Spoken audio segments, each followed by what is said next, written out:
L'ADIR, avec le soutien de l'Europe et de la région Réunion, présente les nouveaux défis. La Minute Locale, vous le savez, c'est notre rubrique consacrée à ces entreprises engagées dans une démarche pour limiter leur impact environnemental sur le territoire. Ce soir, nous nous intéressons à la SIC, une entreprise industrielle de fabrication d'engrais. Et Luc Chevrier, son directeur général, va nous décliner les dernières actions engagées dans le cadre de sa stratégie RSE. Une stratégie pour laquelle il a obtenu le label Nous l'a fait dès 2020, à peine un an après le début de son activité.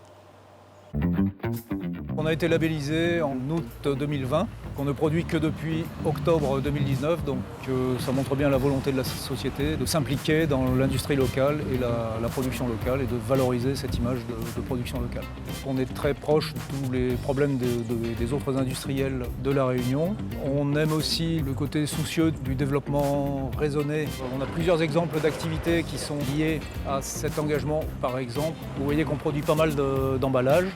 Et on est très actif dans un organisme qui s'appelle EcoAgri et dont la mission est de collecter les emballages vides des produits qu'on fabrique chez les différents utilisateurs d'engrais.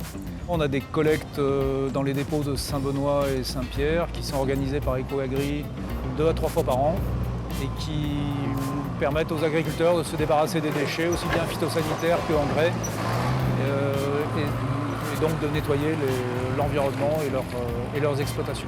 On est impliqué au moment de la collecte, on est également impliqué dans l'administration de EcoAgri puisque Jérôme Lorette, le responsable de notre dépôt de Saint-Pierre, est vice-président de l'association EcoAgri. On a plusieurs actions donc, en matière de formation continue. Tous les opérateurs sont à jour, que ce soit des CACES, des habilitations électriques ou du certificat phytosanitaire nécessaire dans le commerce de certains produits. On a eu l'occasion d'améliorer les conditions de travail du dépôt de Saint-Benoît qui était assez rustique.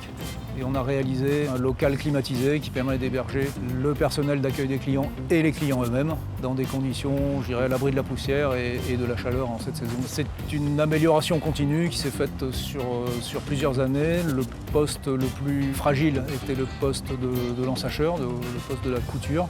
Et il a été amélioré à la fois en termes d'automatisme, où la cadence est dictée maintenant par l'opérateur et non plus par la machine. Donc ce qui améliore beaucoup le confort de l'opérateur, qui a de la souplesse à son poste maintenant qu'il n'avait pas.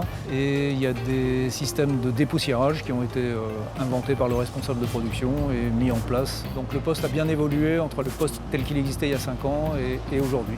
Bon, après ça, c'est quelque chose qui se fait un peu de façon continue et bien sûr, s'il y a des besoins des personnes, soit des obligations légales qui viennent, on ira très rapidement dans ces améliorations. L'ADIR, avec le soutien de l'Europe et de la région Réunion, vous a présenté les nouveaux défis.